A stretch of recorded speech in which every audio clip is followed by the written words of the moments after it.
Hello everyone in attendance right now. Viewers at home, hopefully not haunted homes. Ooh, what could that be? Foretelling.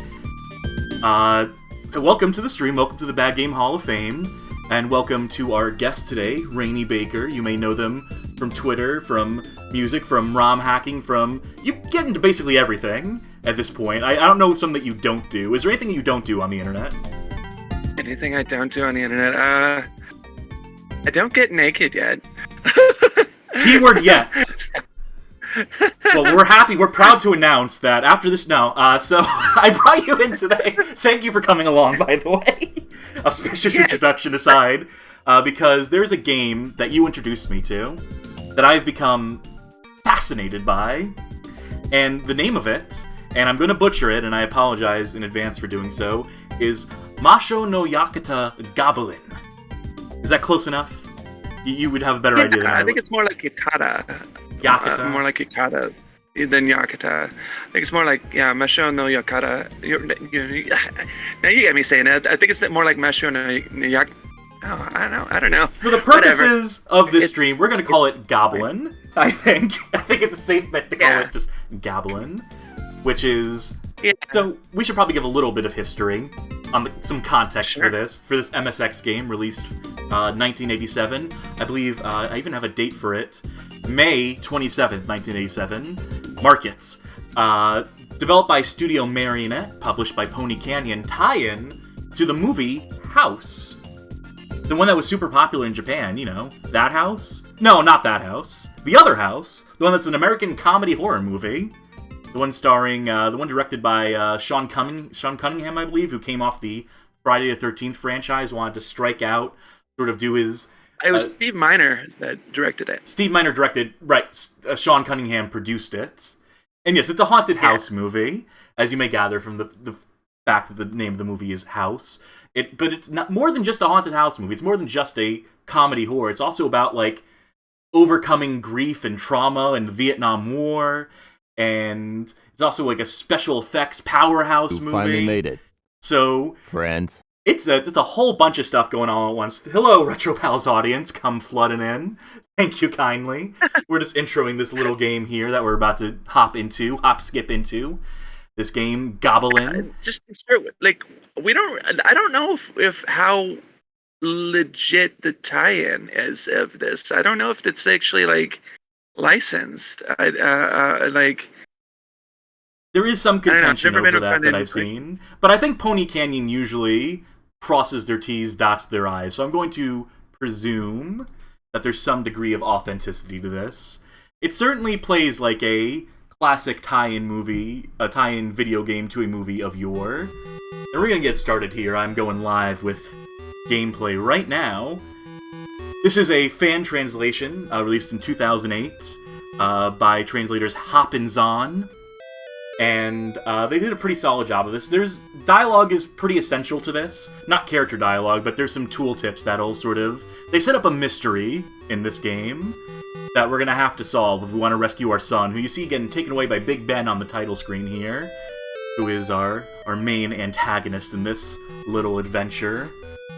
Without further ado, we're gonna hop in. We'll walk and talk, as it were. When did you first see this movie? Was it as a result of playing the game? Because that's how it was for me. You introduced me to this game, then I'm like, I should probably watch the movie for context on this. Oh, it's it's kind of like a classic horror movie that I don't know. I grew up watching horror movies as a kid. I don't even remember when I first watched it. Maybe I don't know. I might have been like 10 or 11 or something when I first watched it. So you do have a bit of a history with it, more than I do, to be sure. Yeah, I'm familiar with the house movies and stuff, which are of various qualities. The first one's the best. The first one's the best one. As it usually is. When it comes to horror. And it's actually surprising how close to the plot of the movie this game is. It doesn't look like it would be something that would like follow the plot, but like the creatures you encounter, the weapons you use, and different locations and stuff in the game are actually pretty closely tied. They're definitely to stuff they're definitely fans of the movie, the people who made this game. The amount of love and attention. Like, we're about to get our first weapon. We have to navigate through a room of enemies before we get a weapon. So that's real survival horror right there. Except for the fact that there's no ammo to consider. But aside from that, this is like, for an 87 game, 86 movie, this is doing some survival horror stuff pretty early. It's there's another game I always like to point to, Shiryo Sensen, War of the Dead, which I think is another great proto-survival horror game. And this game sort of hits up similar elements of that. And, especially when it comes to exploration, when it comes to resource management, when it comes to a cavalcade of monsters, like these rats, the most vicious killers of them all. True terrifying creatures here. We're using a harpoon gun because that is one of the prominent weapons of the movie. You don't get a shotgun in this, do you? That's like the other big weapon I think of from the movie. Yeah, no, that's the next, or it's not it's the third weapon you get. Like, next stage you get a pistol, and then the stage after that you get a shotgun. It's kind of hard to tell from the icons sometimes. You know, 1-bit icons on the right-hand side. You gotta use your imagination a little bit, as they say. The clock is concerningly fast, says Sonic's World Kane. Yeah, that clock will come into play, by the way. I don't think it's going to be too much of a problem, but it does factor into some certain things. I believe someone also asked if there's a way to recommend bad games to be played. Yeah, hit me up. Leave them here. Follow Twitter, I guess I was going to say, but who knows how much longer that's around for. So I should probably explain what's happening here, too, for the audience. Right. I should probably explain what the plot of this game is, because we don't necessarily give too much of it away in-game. We've got that one text screen at the top. We're rescuing our son, who disappeared when our protagonist, Roger Cobb, was living in this house some years ago. Now he's returned after the suicide of his grandmother, or his aunt, I believe. And his aunt. Yeah. He's back in the house. He's a writer, and he's currently writing a book about his experiences in Vietnam as a soldier in the Vietnam War. So, as you can see here, he's a very, very thin Stephen King reference. Like, he's definitely supposed to be based on Stephen King. You don't say. Yeah, he's like a horror writer, and like he decides that his next big thing is going to be a Vietnam War memoir, and his agent is like, that's career suicide. Nobody wants to read about that, but he's trying to process, like, basically he had it'd be a stretch to call him a friend, but like a frenemy during the war named Big Ben, who was in his unit, and at some point, like, Ben got captured and asked for Roger to kill him before they, the Vietnamese like tortured him to death, and he was too scared to kill him, and so Ben was dragged off and tortured and killed. It's a comedy. Comedy. Yeah, I know. There's a lot going on in that movie, and subsequently in the plot of this game. They don't get into so much of it in the game, with but they pay allusions to things that happen in the movie at the very least. Pay close attention to this tooltip, by the way. There is a mystery to solve here, and the tooltip for this level is the evil curse originates here. Again, we will see how that comes into play in time, because there is, if this is someone's first time playing this game, it might be a genuine mystery that people might need to try to solve to some extent. It's fairly obvious, and on replays, like, I know the answer to the mystery. We won't get lost trying to solve it. There's not going to be hours of me stumbling around, luckily, mercifully. But, actually, I say that, but I don't know which direction to go.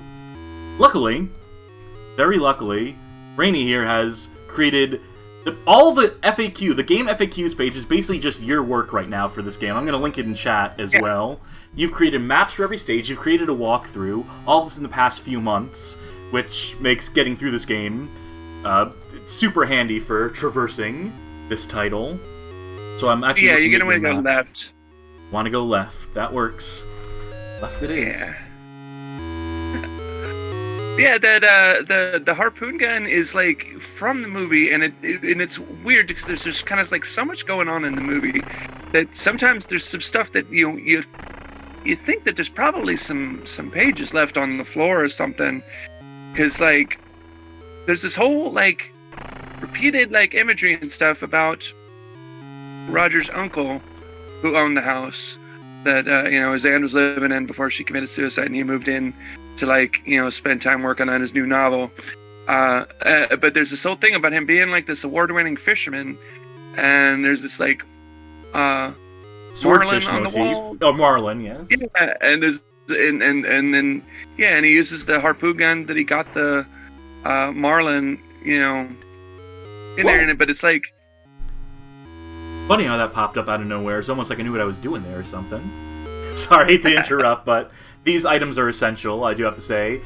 You refer to these as milk bottles. I think they're just supposed to be a generic medicine. I think you know that as well, too. I think it's just something that's caught on in the small pockets of folk that even acknowledge this game exists. But grabbing this will give me... Yeah, I want to say that they're called milk bottles in the instruction manual, but I haven't actually gotten a hold of an actual instruction manual for the game. I've just, read this on Japanese fad sites, and that's what they call it.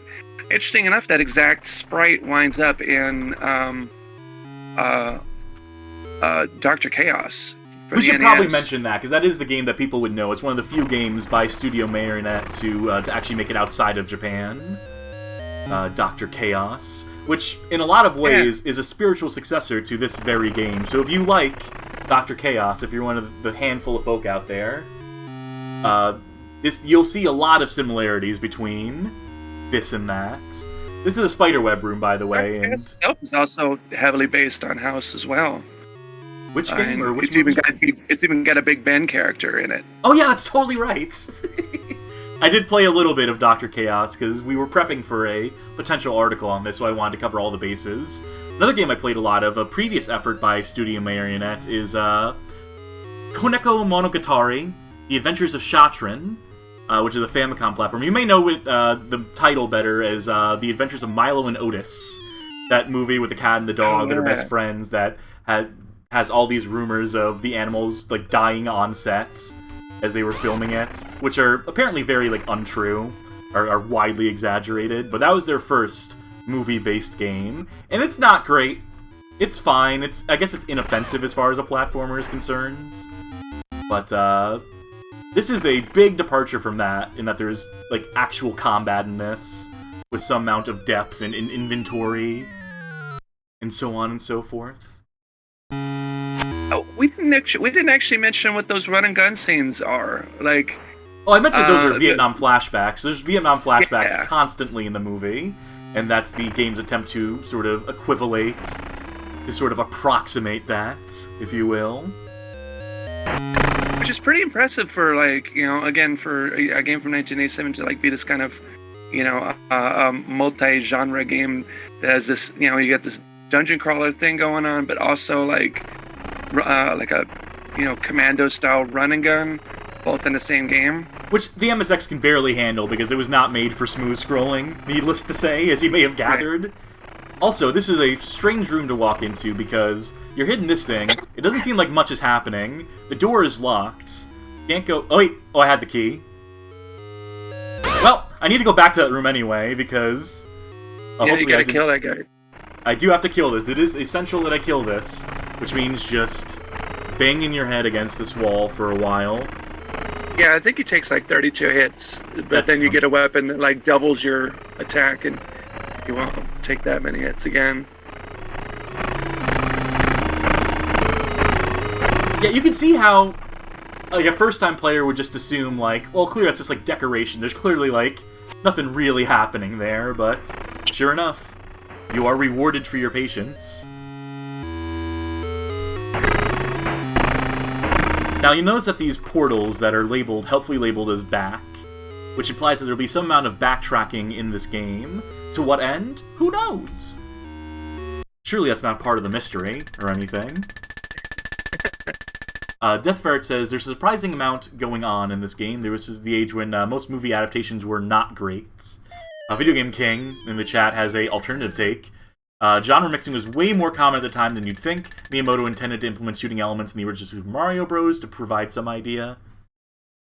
Yeah, I'd say there's some amount of genre mixing, but I think this game, along with mixing elements of inventory, this top-down perspective, I think going between like top-down shooter and more elaborate sort of action RPG sort of methodology. I mean, yeah, there's definitely going to be like points of comparison. Oh, fuck. I forgot about that guy who blinks and oh, this door is locked. Well, that's unfortunate. Well, that's one way to die. That's the end of Roger's adventure. Thank you for tuning in. Nah, I'm just fucking with y'all. This emulator has rewind, mercifully. We're using OpenMSX here.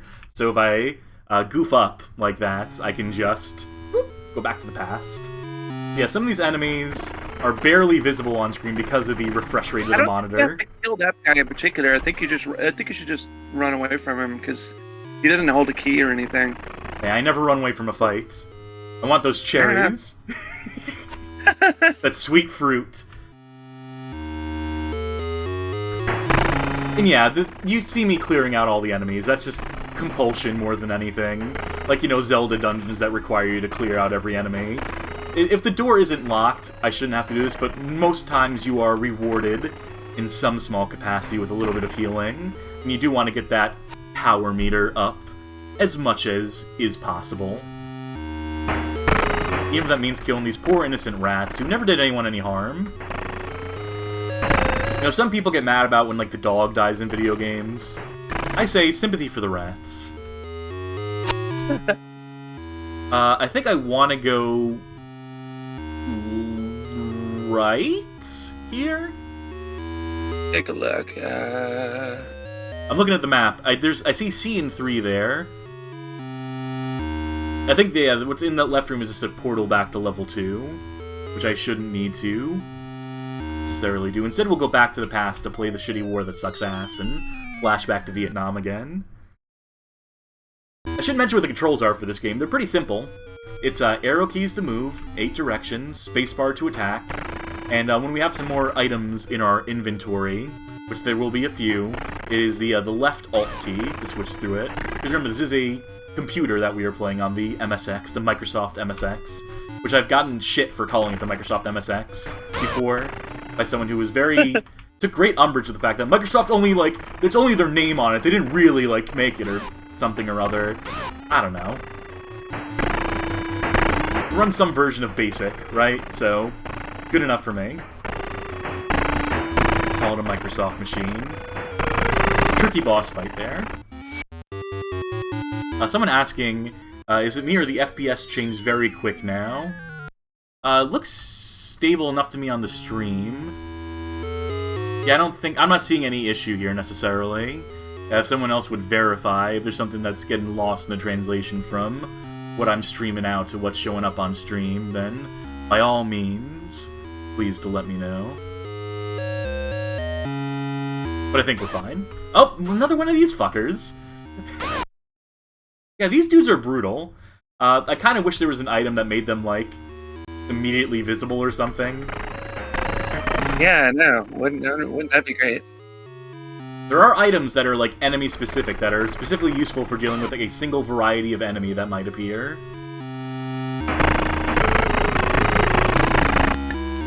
Yep, we needed to kill that one for the key, too, so... Now, being a game from the 80s in Japan, there's a bunch of secret stuff you can do, secret rooms you can find containing items that aren't necessarily necessary, but are kind of necessary. You kind of need to secret hunt this game if you want to have, like, decent health going into any level. So, for example, a little fireplace there. It's a game that certainly rewards a degree of exploration, as it were. What about this game what made this game stand out to you in the first place? Was it just, like, coming from the movie? Coming from your childhood love of the movie and realizing someone made a game out of this, or?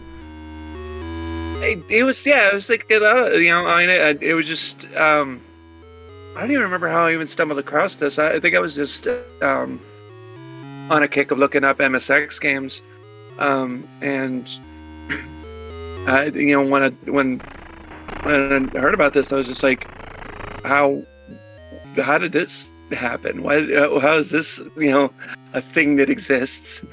And I will say, So, because my fascination with the game, you were explaining the mechanics of me before I played it, and I found the genre shifting and collection and the proto-survival horror stuff really fascinating.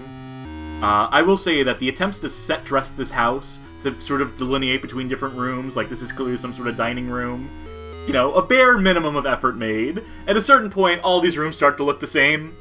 But, you know, you do what you can with the technology at hand. Oh. So, 10 o'clock. So this is about to be... Oh, yeah. Well, this is just the rest of the game now, and just kidding, we picked up a lantern. This is a reference to a moment in the movie where there is a door that, if it opened at 10 o'clock, a monster comes out of. So, I guess their attempt to approximate that was to have the lights go off. And that is why the timer is important. This is going to be the hardest part of the game up until right at this moment. This is a pretty difficult boss. You should go for the secret room first. Ah! I know there is a secret room in this building. It's a little further up in the corner. Yep. Let's go ahead and find some sweet reprieve here. Oh wow, you were. I ran it pretty close. I threaded the needle there a little bit. It's interesting they would put that in a boss room. This is probably not the most efficient way. I probably should have gone to the room first, had as much health as going into it as possible. I think it resets their hit points when you go in there. So probably, you know, all the damage you did is, you know, you got to do again.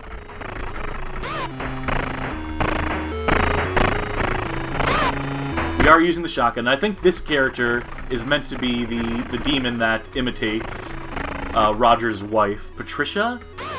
Or Sandy in the movie. Yeah. Sort of have to guess where she's appearing. Japanese horror magazines, they call her the diet ghost because she's fat, and it's like, oh, come on, guys. You know? What can you do with gaming mags at the time? There is a lot of... Japan really loved this movie, strangely enough. They really were enamored by this thing. I'm going to rewind and I'm going to do things a little smarter this time. Because, yes, I did not have enough health to clear that challenge. But we should, this time, around.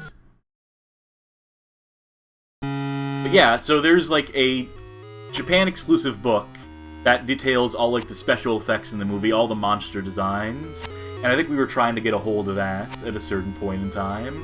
We were sort of trying to get a lead on that, because this game clearly takes designs from that. They extrapolate designs and descriptions of the monsters and creatures and everything within, and uses that as the direct basis for these monsters that we face in the game. Which maybe lose a little something in the translation to the MSX, sad to say, but they're making do, again, limited technology, but big ambition. And that's basically what I look for. I mean, I want to say that there's a creature in Dr. Chaos that also is based on this monster as well, like one of the door ghosts, like the Big Ben character, the ones that like attack you while you're in the 3D part. Like, there's another creature that does kind of look like her, and then there's another one that looks like the weird creepy kids with the big eyes. There's another one of those in Dr. Chaos as well. This is not going so hot.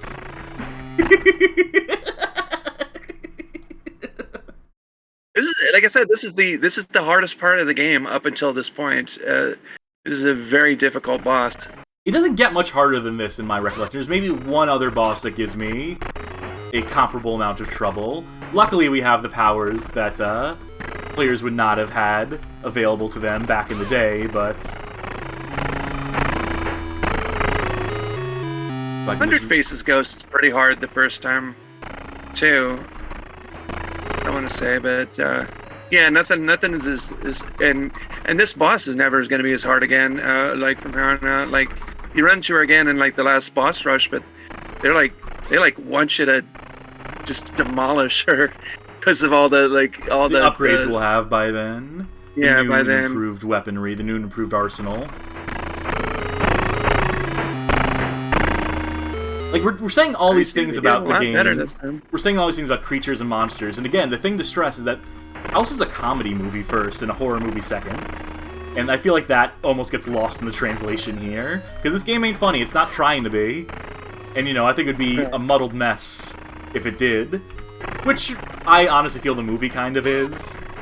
I think on the one hand, it has like a really interesting idea about, you know, the trauma of war, as in the Ghost being an allegory for that to an extent.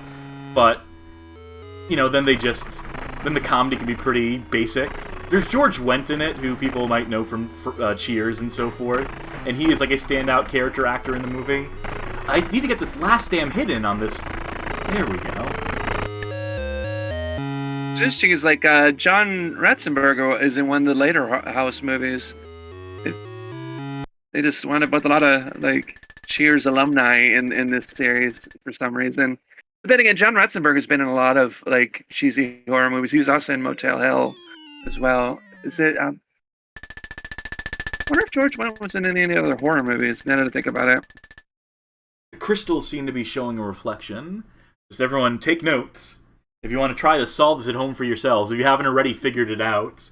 I guess I didn't necessarily highlight in the moment that we all should have really been tuned into. But you may have noticed, your eyes may have noticed, I may not have noticed or remember to say it, but subconsciously, I think some of you may have already figured it out. Also, if you've seen the movie, there's a pretty big clue there as well.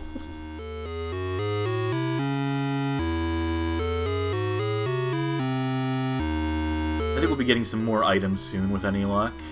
Expanding our arsenal. But first, thanks to your map, I know there's an enemy there. I need to look out for that. You know, I think I want to go. I think I want to go this way first. Yeah. Yeah, you want to go there and go up because that room with all the power-ups in it. I hate to invoke the name of it, but there's a little game called Tower of Druaga that had a big impact on everything in Japan. That had a big impact on games for like the next like 2 decades to follow almost, and then even recently with stuff like Dark Souls, which is the idea of like these sort of cryptic things that are not highlighted on the map, things that require like almost like sharing notes, taking notes down, just trying random arbitrary things. Oh, forgot about that one. Fuck that, I want to redo on that one. I call bullshit on that. I think, would a monitor at this time have had like a refresh rate of like 70 or something? Or like a different refresh rate than we're maybe seeing here, which is maybe why they're not immediately visible. That's my excuse and I'm sticking to it. There we go. But yeah, so I had to wander around the vicinity. I had to wander around that spot for like 20 seconds, and only because I knew there was a spot there. And this is an essential room. All this coffee we're drinking, like, this is a lifesaver. Imagine playing the game not being aware of that. And, like, what clue would you have that it might even exist in this room? I guess just the fact that it's a dead end is basically the only indication you get. You just have to figure out on your own that, well, they made this room, they wouldn't have made it for no reason, right? There's probably, like, something hidden here. But even to know that, you have to understand the concept of the hidden rooms, of the invisible walls, invisible doors. Illusionary walls, as some might call them nowadays. But, again, thanks to Rani for putting in the work. Huh? I was just gonna thank you for putting in the work for mapping this game out again. Yeah, like, I've always kind of called this sort of stuff, even though it's, you know, it appears in other, like, Japanese systems, I just kind of always called this, like, Famicom bullcrap, like, because all the old Famicom games, they always have like these things that are just like completely non-intuitive. You know, it's just like throw a bomb in this hole and it'll make this thing appear, and there's no indication, no reason that you should think to do that. I mean, some of the most well-known NES like tips and tricks are just sort of like that. Like, why would you think to like play the flute in the certain spots in Legend of Zelda? I mean, it's nonsense. And so, yeah, and what I've always said, and my contention is that a lot of that design in the home console space was inspired by Tower of Druaga in the arcades. That a lot of those concepts, like, absolutely, like, were derived from that, then refined over time and so forth. People also, on the note of Nintendo, people saying that potentially game magazines that covered this game may have, like, had, like, guides for all the stuff. And I don't know if that's necessarily true, because I think we've found the small handful of magazines that would have covered this game at the time. I think maybe one of them did have, like, partial maps, if I remember correctly. I can't remember that offhand. I did not refresh myself on the magazines before doing the stream, just because the stuff that you provide is so much more thorough than those would hope to be. And also, I can't read Japanese, unfortunately. Which is a little bit of a barrier. Just a smidge. So how did you sort of figure out... Oh, sorry, you go ahead first. What were you saying?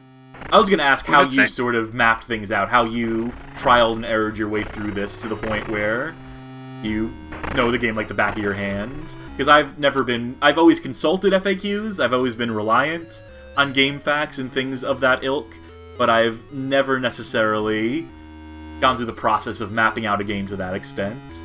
So, like, could you go into some of the sort of the process and procedure of that, if you don't mind? Well, there is a Japanese walkthrough video of this game.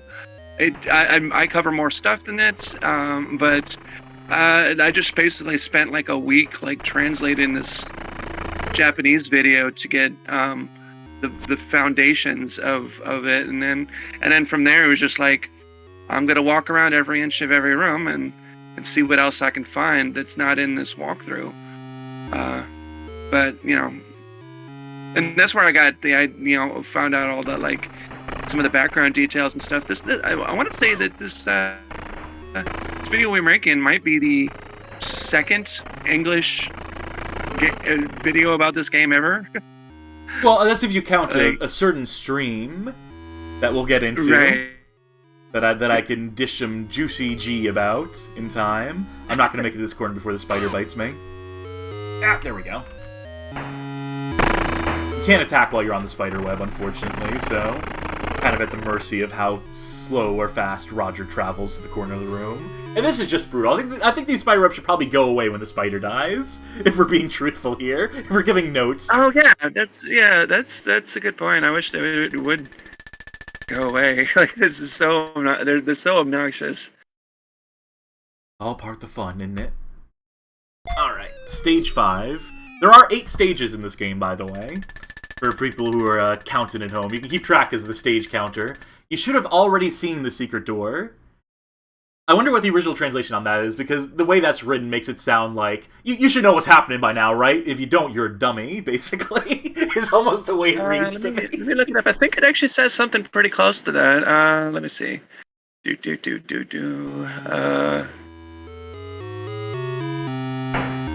Yeah, no, that's about give or right. take.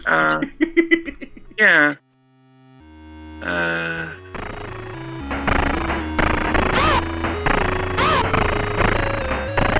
Yeah, what it says in Japanese is...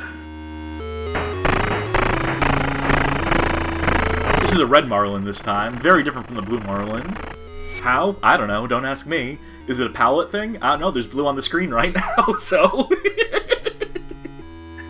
What it says in Japanese is Sudanami Himutsu no Tubira o Kimi wa Mite Kita Suda, which is, yeah, I mean, you've already seen the secret door, basically.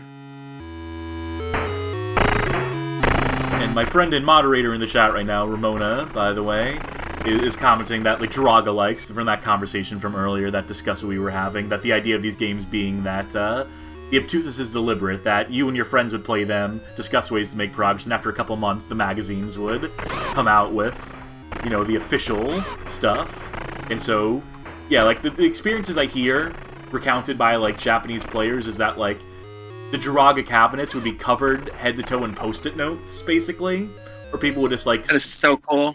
And they would just, like, straight up scribble, so cool. Like, on this stage, I figured out that if you do this, this happens. And, like, you know, without a accessible internet at the time, or, you know, the whole drill there. That would have been the primary way. And nowadays it's just, message board, Twitter threads. Well, I guess not Twitter threads for much longer, but I'm gonna beat that dead horse till it finally dies, I guess.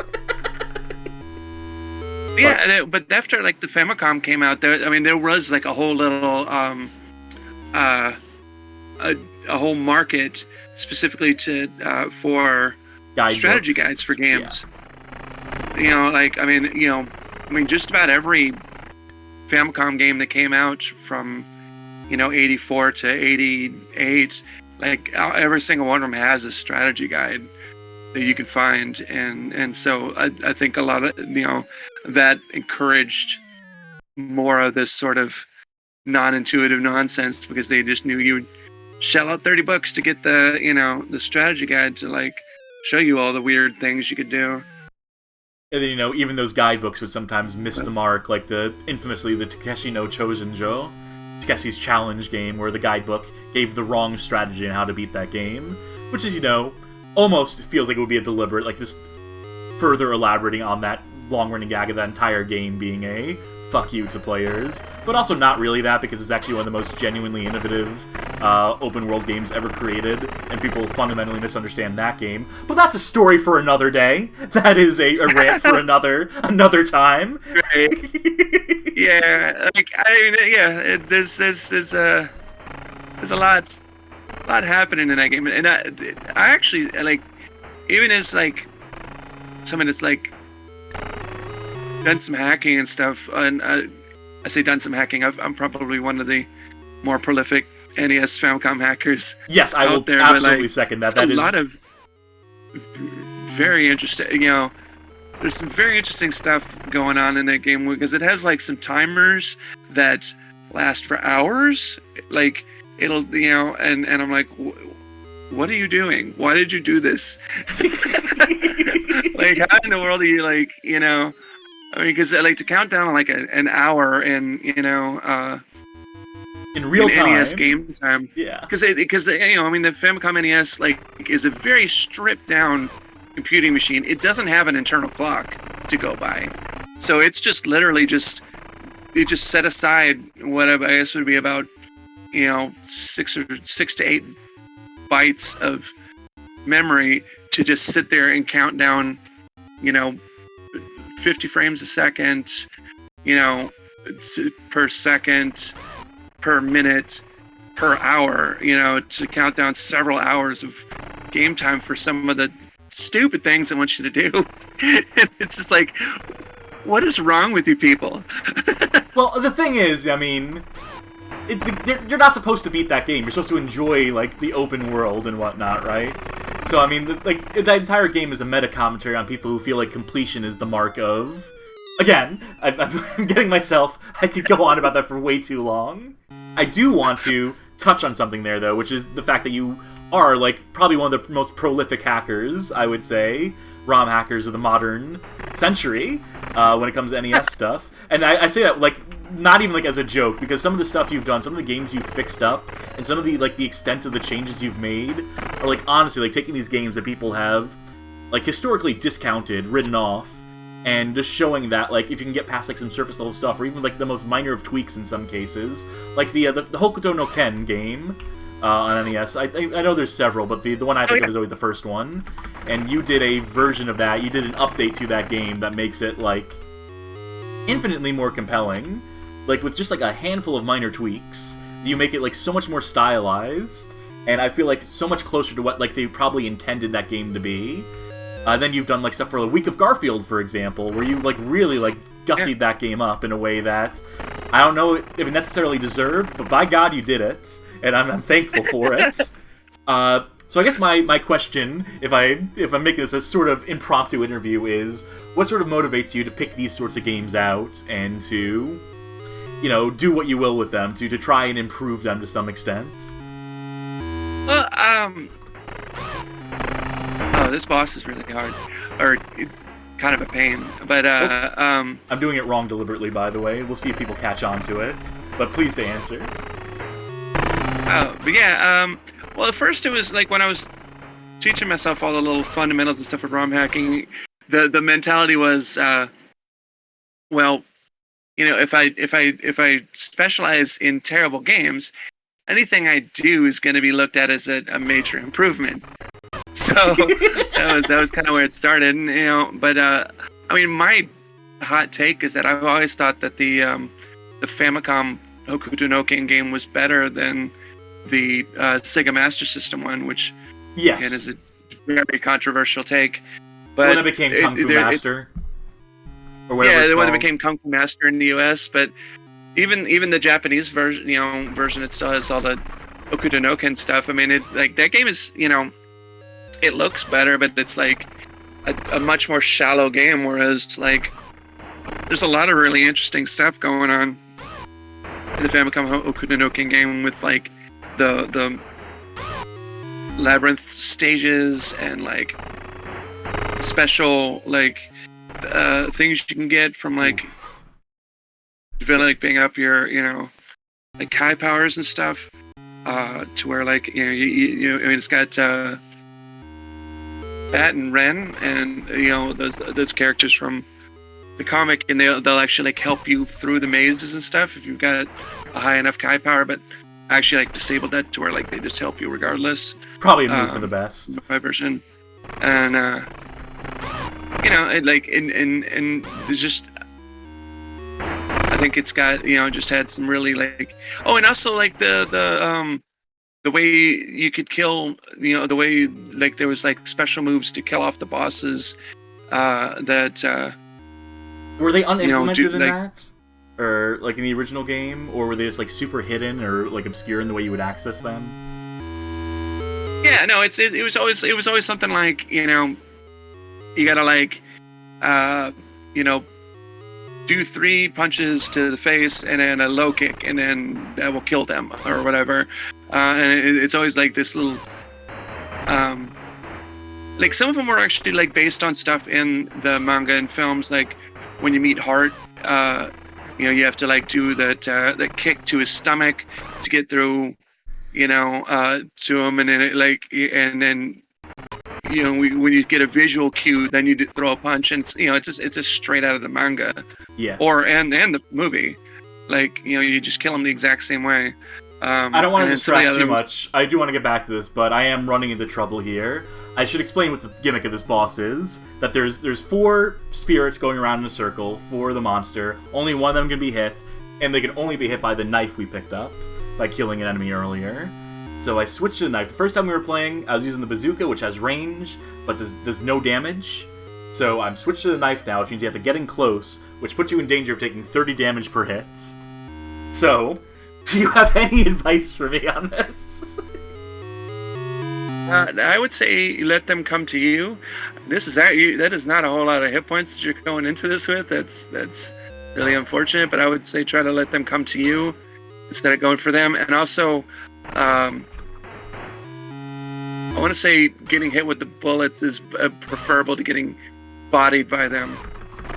Yeah, so I should maybe just take as much damage from the body shots as possible. I do have a save state in case this goes horribly wrong. In case we can't make any sort of progress on this. I'm going to really cheat this. So it's not that first enemy. I need to figure out which one of them actually takes damage. That one there. So second one from the bottom there. Okay.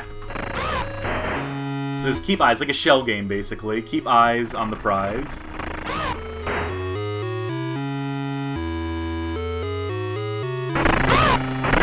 This is a royal pain in the ass, for what it's worth. I forgot that this was so hard. That this boss in particular. I thought the lady from earlier was maybe the most difficult, but then, oh yeah, it's this. It's definitely this. Yeah, this is, I'm gonna give it a couple more tries, then I will save states. Or load a save state, which I prepared earlier. I have beaten this. This is not a blind playthrough. It might as well be with how well I'm doing against this boss, but at least I knew to get the knife out and so forth, so... Come on. He's like, should I camp in a corner for this, or... Because I feel like their pattern is so erratic, you can't necessarily gauge where they're going to appear next. I would say stay in the center, and then just kind of let... But if you stay in the center, then it's kind of hard to, like, keep track of how they're shifting around. So it's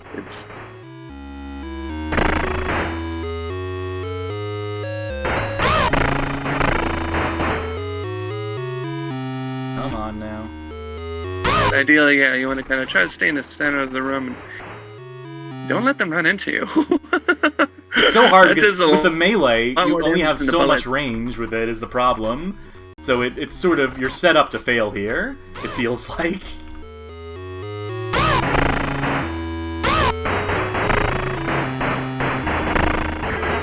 I feel like I'm doing better following after him and hitting from the diagonals. I feel like that almost works a little better. I'm still taking damage, but at least I'm inflicting more damage as well. That hit didn't happen. Pretend that hit didn't happen. It's this is why I need rewind and save states and cheating in general. Let's see if I can figure out which of these stages, which of these. I'm looking at the map. I'm trying to judge based off of. Oh, this is my earlier. I think this is where we're at right now. But now I have 552 health. Yeah. So we'll just pick up from here, let's say, and yeah, that's gonna get you through here a lot easier. How did I have so little health going into that compared to this one? I don't think you haven't done much farming for health. Oh yeah, that's another thing. I guess that is an aspect of the game I've sort of neglected here. Going back into rooms that have enemies in them, repeatedly killing them, getting the health items to spawn again and again is a valid strategy. And I must have done that too, to some extent, in this previous. But hey, what matters is that we're totally, yeah, there we go. God, that was so much easier. Hey, first time. Beat him first time. First try, baby! Can this crystal solve the mystery? Only one way to find out. We go into stage 6. Kudos to anyone who stuck through that, by the way. Thank you for sticking through that. I see finally in the chat, so it's... Simply collecting all crystals won't be enough to meet Big Ben. That is true. But you do need to do it anyway. You can't just sequence break the game, unfortunately. You do have to go through all these levels, even if you know what the big secret is. The mystery of the house. I was just worried there was a skull in there. I can see on your map that there's not, but I'm just paranoid about the skulls every time anyway.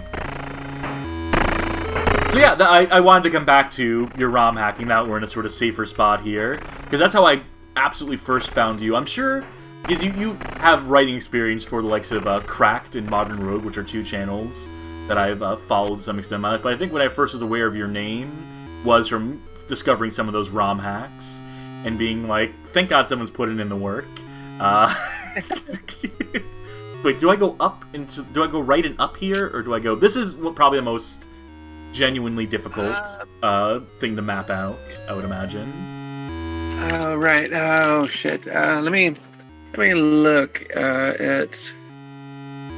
I think... Through it. Yeah, there's... I know there's a room nearby here that you'll want to jump into for some health stuff. Yeah, I think it's this. I think if I go here, there'll be a secret spot around here. Yeah, it's right next to the desk. And I don't know how much it's going to give me. Yeah, single cup of coffee. But, you know, every little bit helps. Yeah, and then go down 2 rooms because there's the flamethrower. Can do. This is the TV room, clearly. This is the living room on the 8th floor or 6th floor or whatever. I don't know if these are necessarily floors that we're dealing with here, but it's...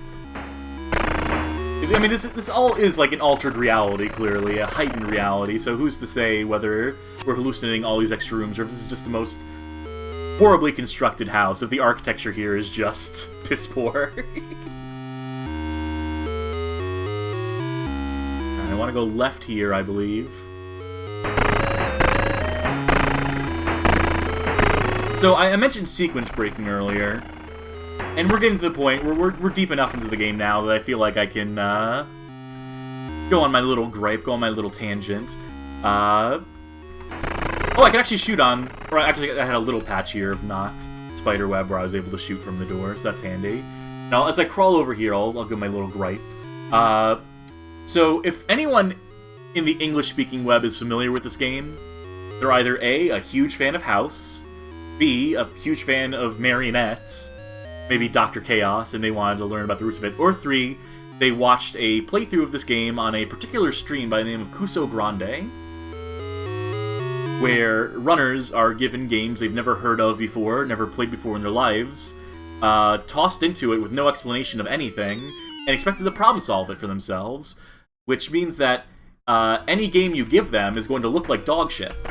Any game that gets featured on the show is going to look awful, because the player's going to be like, I can't figure out what's going on here, which strikes me as a really bad way to cover games, personally speaking.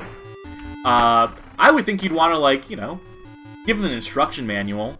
I guess the idea is for them to play the games as, like, a kid who refuses to read the instruction manual, who refuses to engage with anything before just putting the game in their system, I guess. And I guess there's an appeal to that. But anyway, they covered this game. I don't think anyone made it particularly far in their playthroughs of it, because no one had any idea about the secret rooms, or even, like, a concept of what the game's about, what the plot is, let alone solving the mystery. So, like, I don't know how you like try to do a video about this game without mentioning that it's based on House. That is literally the most interesting thing about this game. Like, that's you know, that it's based on this, like, weird cult classic horror film. Someone did leave a comment saying Mystery Tournament gives people instructions, which I'm taking as, like, you know, like, yeah, it's Mystery Tournament, I get it. I get that, like, the whole gimmick is. I just don't understand what the appeal of that necessarily is. Of some people going in blind to a game like this, which, again, you name your show Kuso Grande, which is, you know, obviously the portmanteau of Kusoge, which implies the games being played are not particularly good. This game is fine. This game is actually pretty interesting, if you ask me. Maybe I'm the fucking crazy one, because I think this is pretty neat. Like, boss battle aside, like, I would want to show this off in, like, a relatively flattering light, which is why I'm doing something like this, or potentially writing an article about it, because I want to give things the benefit of the doubt. I just don't know necessarily what the value is in poo-pooing it and being like, man, they can't figure this game out, those wacky developers who just throwing stuff against the wall. I guess that's my personal gripe. That and the fact that Brosensha and their family have had some contentions with the community, certain political stances in support of certain candidates. You should have hit that red Marlin before you attacked the Scorpions. Oh, would have frozen them all in place, that's right. Yeah. That is a benefit to attacking the swordfish, or the marlins, as it were, because it'll freeze the enemies on screen. People saying, dare I ask? I'm not gonna get too saucy about it, about this aspect of it, because it's familial stuff. But let's just say that certain family members of the person who runs the show are very vocally supportive of Donald J. Trump, and I'm not gonna, you know, censor my opinion on that. I think he's the best president we ever had. You know, no censorship. That's right, babe. No, that's so obviously he's a piece of shit. And when certain family members came out. When certain family members came out and super supportive of Trump and said that they expected him to be a pro-LGBT president, I don't know, you just gotta be fucking brain dead to believe that, I think, personally speaking. And I don't care if this gets back to them, because I think their defense of their family member and, you know, equating their experience as a persecuted Mormon or a lapsed Mormon, or someone I think is still Mormon, despite being gay, and then equating their struggle to, you know, trans people and the stuff that, you know, they go through, and saying that they're of equivalent status in the modern age, in the fucking 2020s. I don't know. I just think that's a little fucking tone deaf. I think maybe, you know, fucking educate yourself a little bit. And before anyone says I'm being, like, you know, talking about the behind the back, I fucking directly address this stuff with the individual in question who runs Kuso Grande. Hey, this game is pretty wacky. This game's pretty wacky, huh? Yeah, it's a silly one.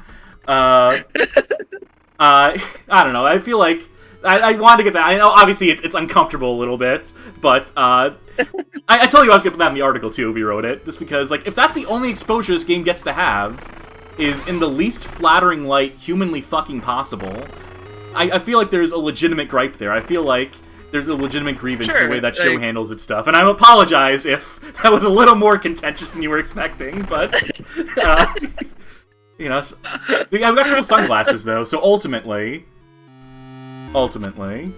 I think this is the better showcase of the game, personally speaking, because we got to the sunglasses, and I feel like that's an important part of the game. I don't remember what the sunglasses are for. I think it's you specifically see, like, a particular enemy later in the game. As I mentioned, certain items that are... Actually, you should have went to the room on the right to show off what the sunglasses do, but you can go back there in a second. We'll loop around. We'll circle around, I believe. Yeah. I wanted to come here because... You can go up from there. You can go up from the room on the right. Oh, yeah, there's something in here, too, yeah. There we go.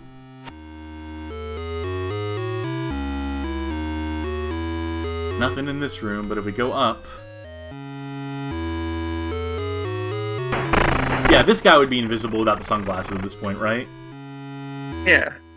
It makes all the invisible, like, it makes the, invisible monsters visible, and, like, for monsters like the Carry Kids, that last boss you fought, it makes the, vulnerable one visible, which is going to be important for the boss of this, well, the boss of the next stage, the 100 Faces Ghost, because you will not be able to beat him without the sunglasses. Because it functions the same way as the last boss, except the vulnerable one rotates around and changes. So like you can't just follow one of them and beat him up like you could with the last boss. You gotta. I think we're gonna run out of invincibility before we get to that boss, which maybe I could have plotted a little better, but... Oh, that boss isn't... Oh, yeah, oh, shoot, it is here, yeah. Oh, wait, there's actually another, there's another invincibility potion a couple rooms away from him, so you don't have to worry about that. Oh, yes, I see it on the map. That is perfect, then. Right, that's the developers looking out for us. I mean, if they were really looking out, they could have made it visible. They probably could have done some things to better telegraph where these things are, but I guess that's not what they're going for, and there's a legitimacy to that design. I feel like, survival horror is about discovering secrets, to an extent. I would recommend going and killing the spider first, to get it out of the way, and then going back for the invincibility potion, just so... That's what I call routing.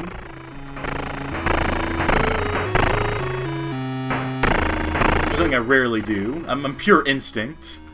That's what keeps me alive in this haunted house. Tough fight. I mean, I guess it wasn't that big of a problem, but whatever, any getting rid of any obstacles, so you can just go straight to the boss with the invincibility is gonna work out for the best. I would think so.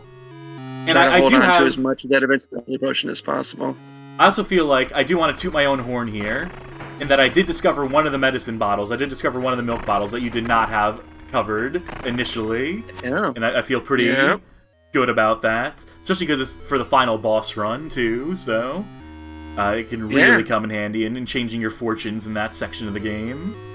And I'll point that out, and I'll be very modest as I point it out when it pops up in a little bit. Yeah, not like when you just told me, "Suck it, Rainy, I found this thing." I remember messaging you being like, "Rainy, you fuck up! You can't believe it! You missed this completely hidden item in a fucking 1987 MSX game. How dare you? Literally, how dare you?" There we go. Like, I wouldn't have fucking found that one, right? It's credit where credit's due. I would not have figured that shit. The fact you have to shoot to get to appear too, it's... Anyway, we have it now, and that's the key thing.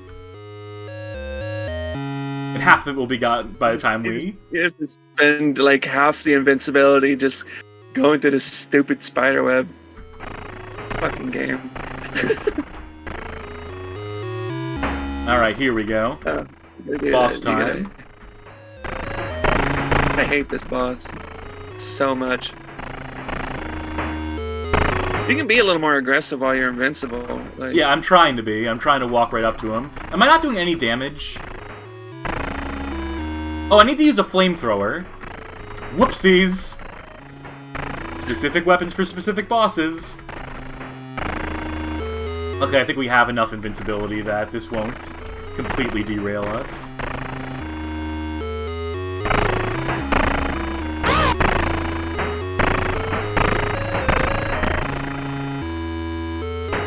Play those corners. I hate this boss so much. I don't know, they strike me as a pretty fair boss. You can get out of their reach well enough. There we go.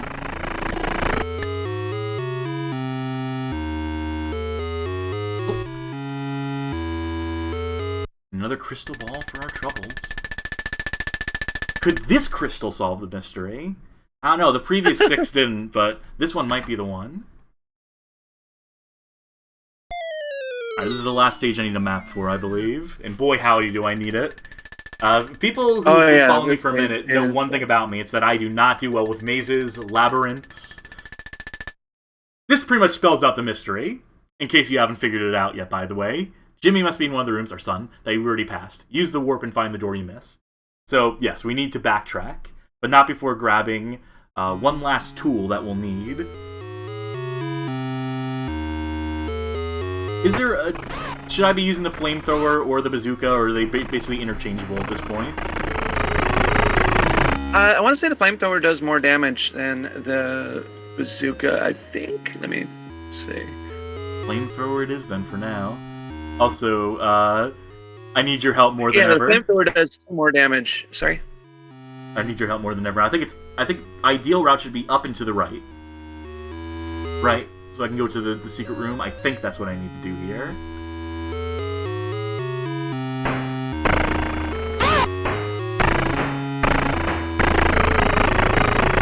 There's an example of locking the ghost in place. As we destroy the fish. Which, in the movie, like, the fish is like... Remember the deer heads from Evil Dead? That just, like, basically, like, emote on the wall? And that's basically all they do, and they don't really, like, play into the larger plot of the movie at all or anything? That's what the swordfish, that's what the marlin in House is, but it becomes, like, a key thing in this game. And there's, like, a dozen of them. Your House to, like, Evil Dead 2, but it came out before Evil Dead 2. So, that is true. If anything, if there was any, like, influence... traded between the two movies, it would be the opposite direction than a lot of people would expect. I'm more just pointing out that something that's so innocuous in the movie itself becomes like a key thing in the game just because they're lacking for like iconic things they can pull from, I guess. We're just trying to take like every little bit they can extrapolate and sort of, you know, place a more importance on it just because like people recognize it from the movie, which is a completely fair thing to do. It was like a thing in the movie, and it's like I said, it's one of those things where like you wonder if there's some pages left on the floor when they were like, you know, from what they were writing, and because they make it this big thing about how Roger's uncle was an award-winning fisherman, and there's this marlin on the wall that they keep like looking at, and then the marlin, you know, does the spooky stuff, and he has to like blow it away with the shotgun or whatever, and then it's just like, what was that all about? Oh, and you know, and then he also uses like the harpoon gun that you know, his uncle used to get the marlin, and it's like, okay, they're making this seem very significant, but why? Why is this? What is the true secret of the marlin? The world may never know, and the sequels certainly don't explore it. They really make it seem like it's supposed to be some significant thing, but there's no payoff to it. Which way should I go? By the way, it's just like another ghost in the house. Which way do you recommend? Which route do you recommend I take here? You have a lamp, so you don't have to go around to do that. I would say, okay, you are... Okay, so there is a spider to the right and another invincibility potion.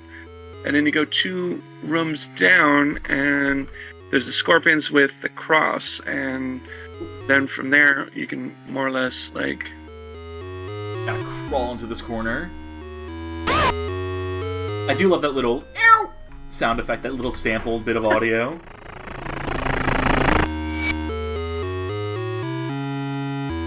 Slowly making our way.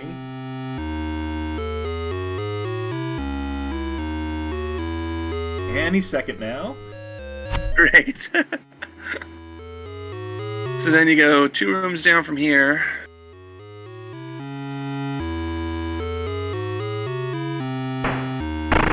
Kill these scorpions to get the cross.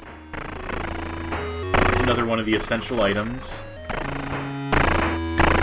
And you could probably beat the game without it, but it's, you probably wouldn't want to. It actually, it basically like doubles your you'll health. see when the invincibility runs out that your clothes turn gray. Oh, go down and left, or down again and then left, and this will take you. And you just kind of like serpentine around, and it'll take you to the end of the stage. Oh, but it's that time again. Let's see if I can yeah. do anything in the dark here. Because it could be theoretically possible to do parts of this game in the dark if you have the maps committed to memory, right? Not recommended. What if I just played the rest of the game like this, relying on the maps that you have here? Now let's not do that. That would be fucking unwatchable. It's which people already argue the show already is, so I mean it's... No, but you'll notice that like your clothes are now gray instead of green, and that it's basically like the ring in Legend of Zelda. Now it halves the amount of damage you take. It's basically like Roger suiting up in the movie. At a certain point, he starts donning his military garb. I guess that's what this is supposed to approximate. But in that case, why not make the green the upgraded color and gray the starting color? Right? It's... If the military garb is usually like green for camo, I think I would just swap the two colors around. Yeah, that does make more sense than I think about it. But, well, I take it back. This game sucks. It's right to get featured on certain other programs, competing programs. I don't know. I mean, there's things like I can certainly nitpick about the design here, but I think overall, this is just like a novel. It's a little hidden gem, I think. I think if you were a fan of this movie and you discover this game existed back in 1986, or even like discovering it now, like I think there's like a merit to this and just like a little historical curio that harkens back to an era of game design that we've gotten away from somewhat, an era of movie game we've certainly gotten away from. We barely get movie games in general anymore, and I certainly wouldn't mind if more games of this sort of ilk were to come out from it, but I think that's probably not feasible. I know we did get that weird, remember the Mummy reboot with Tom Cruise? No one does. The Dark Universe and so forth. Yeah. And how they got that Mummy, like, Metroidvania game that was surprisingly good. I guess that's the I didn't see that one. I should have... is it worth checking out? Yeah, people... It's short, but it's, like, a really highly polished, retro-inspired Metroidvania type thing. I think it's even called The Mummy Demastered. And you don't need to watch the movie. Oh, it's by Way Forward, says Death Ferret in the chat, so if you're a fan of Way Forward stuff, that should be an indication of the quality that you can come to expect from it. Genuinely neat little thing that harkens back to this era of movie-based tie-ins. Oh no, who's this? Oh, Big Ben? Already? There's still another stage to go. Wait, shit! I think we missed something that we needed. Yes, we did. Shit, it's occurring to me now. Oh, this sucks. Oh, this is gonna suck to go back and get. Oh, damn it! I'm sorry. No, it's all good. I blew it. Hey, this will get us to 2 hours, because otherwise this stream may have fallen a little short. So this will pad it out a little bit. Or you know what? I can also do is back in time. From what point do we need to diverge? Go all the way back to before the spider. Because we want to go up instead of to the right.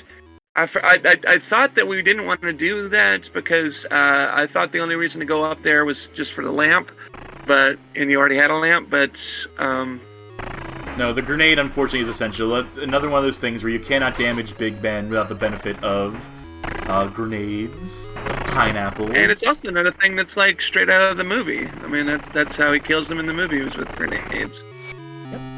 So taking literal cues from the movie in that way. We're taking, the lore of the movie as literally as possible.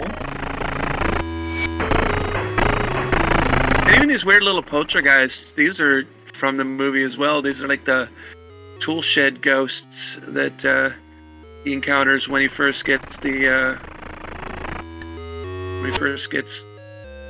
spear gun. Just weird with the how close they stuck to all the little signifiers in the movie. Yet they don't have a scene where Roger chases after that lady, the workout lady, and the lady by the pool. That's the sequence we really need in this game, is a comedy slapstick sequence where you're trying to hide the body of your wife from her. Like this. And they definitely, oh man, you should rewind and try to let the navigate time in the dark run out again. and then get a second lamp. Well, you do have a second lamp. Look, I used up a lamp, but I still have it. It does keep track of spare lamps in the background. That's interesting. I would not have expected that. I would have expected it to be like a Boolean, like true/false variable, not an actual counter for it. Yeah. Has a number of, That's interesting. Good they thought ahead. It's good they thought of that. That is a good quality of life thing to do, as opposed to screwing over players, potentially, completely. Right. We should probably talk a little bit about Dr. Chaos. I know we mentioned that some of the creature designs directly inspired, but also, like, things about the general premise. Traveling from between dimensions, almost. Between different, like, planes of reality, planes of existence. Traveling in the rooms, finding hidden walls. Like, literally having to, like, hit walls and trying to find holes in them. I think that game is really interesting as well. It's definitely an evolution of ideas presented in this. I think I like this game more. I think this game is more straightforward. I think it is less obtuse with its bullshit. With its Draga-esque bullshit. In a way that Dr. Chaos revels in. And also, I cannot play the game without thinking that the protagonist looks like What's-His-Face from Spartan X from Kung Fu on NES. Because it's the same exact character design. And for whatever reason... That bugs me. It doesn't really bug me, but... I always thought he looks like Mikey from Goonies 2. And there's a lot of very similar stuff going on in that game between Goonies 2 and... Did you already get the grenade? I got the grenade. I think I'm looking for a secret door here, or secret teleport. There we go. Yeah, well, that's just gonna get you the cross, which we can get in that other room anyways. Well, as long as we're here, get it a little early, why not? We also get a cup of coffee for it. And you said it wasn't worth coming out here. Hell. I'm supposed to be able to teleport right here, I think. Yeah, it's like... Yeah, it's somewhere like in that upper corner, and it's like... There we go. There we go. Very specific. I don't know if you had any intentions of ROM hacking this, but maybe making, like, panels that stick out a little more for the hidden walls and stuff, maybe misaligning some textures deliberately.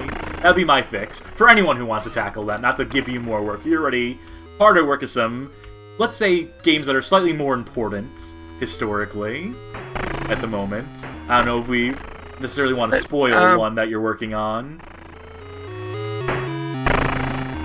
I mean, that's fine, yeah. I mean, but the thing about the MSX though is that it's a Z80 processor, and that requires me learning a whole different set of assembly instructions, and this has been my excuse for ages, and this is why I don't do Game Boy, and this is why I don't do Sega Genesis yet, is because like I'm procrastinating learning Z80 assembly. Because it's just, it's a lot more complicated than 6502 assembly, which is what most of the stuff that I work with now is built in, like the NES and the Apple II and, Atari 2600, all that kind of stuff. One of these days I'll start learning Z80 stuff, but today is not that day. Not today. So, do we wanna? Is it okay to say the name of the game that one of the games you're currently working on, a sort of historic JRPG, Hoshi wo Mirahito? Yeah. Is a game that has a translation, even has like some amount of like other improvement hacks. But I feel like you're working on one that is going to be far more comprehensive, and that's going to fix a lot of issues that have been present in earlier iterations. But this is where I have another question for you. This is something we've talked about as well, but I'm using this as an excuse to have a debate, a healthy debate, a friendly debate on the show, about when it comes to bad games and quote-unquote fixing them. I mean, do you feel like there's a part where they start to lose their identity if you fix too much, potentially? There is there's a lot of stuff. Like there's a lot of the ROM hacking channels that I watch on YouTube. Like Displaced Gamers has a whole video basically about this. Shout out to Displaced Gamers, by the way. They're cool. They've personally been cool to me, so I'm cool to them. Like they're specifically talking about how in Fact Xanadu, there's that one necklace you can get that is supposed to like do really cool stuff, but because of like a carry issue in the in the way it's programmed, it actually does the opposite. And they kind of build off of this discussion about this one particular thing, and how like you can fix this with one Game Genie code, but does it does it change the character of the game to fix this broken thing? I mean, you got like stuff like like the Wizardry games for the NES, which like their armor system is messed up, like and it's always been messed up because of a fundamental like wrong a bit of coding in from the assembly they ported from the Apple II, and like so I mean there's definitely a school of thought that when that some of these, the character of these games is based on their brokenness and the way people get around the brokenness on their own terms, or or as things to like chuckle about in fan communities or whatever. Something that you do, which I really appreciate, and because to speak to those points, yes, I agree that like changing things fundamentally can detract from the character of a game, and that's why something that you do is you offer alternate versions of like your patches, where some of them will have gameplay fixes, some of them will have font fixes, be translations. You get them in sort of like different configurations, different like combos that will either fix the issues as well as translate it, or translate without fixing the issues and so forth. And with a game like Hoshiwo Mirahito, I think it's super important that there is a version of that game that people can play in English that does not fix the issues. To also have a version that fixes it available to people who might need that for accessibility or just because it makes the game otherwise impenetrable, right? Which it can very well be, knowing the nature of the issues that game has. But to also have a version that is just like, what if this game got localized as was? And there's a game I use as an example, Energy on the PC Engine, which is a conversion of this PC 88 game called Ash. It's a whole thing. Basically, when they brought the PC Engine, they made it a flip screen scrolling. It's like every time you reach the edge of the screen, it scrolls the screen, right? But it takes 10 seconds in real time every time you change screens. So like you'll have like 5 seconds of gameplay, kill the enemies on the screen, get to the edge of the screen, wait 10 seconds for it to roll over. And there's hundreds of screens in that game. And for a lot of people, that makes the game straight up unplayable, insufferable to play through. But the preeminent translation that exists for that game, the translation patch that exists, that's existed for years, and it's a fine translation patch, but it fixes the speed. It quote-unquote fixes it by making those screens roll over in literally, like, snap your fingers, and it's done. Right. And, obviously that's an improvement. Like, objectively, that is a better, more approachable, better game. But at the same time, the sicko in me is like, well, now I gotta play this game twice. I gotta play the Japanese version to play it the way it's intended, and I'll just crib my notes from the English translated version. That's what I had to do for that article, was I had to play it twice over to be able to get the intended experience of it. I say as a person who habitually... quote-unquote intended. As I habitually rewind and use save states quite liberally in my gameplay. But, I want to at least know that there's a way to do it so that I can, torture myself for periods of time and say, like, this is what someone back in the day would have had to have gone through and experienced this game. And it gives a more complete context. You know? That's the larger point I wanted to make. So I want to say that I hope, and I know for a fact that, like, as you work on that project, as you work on the translation, I know you've already told me that you plan to offer versions that will have various gameplay fixes. Flipping around the A and B buttons, for example, I think is one of them. Is something that you have to do a lot for games. Being able to go backwards in menus, which is something that you can't do in vanilla Hoshiwomi or Hito. So, but to make those separate, or like make those optional, as it were. And I think that's a great way to handle that.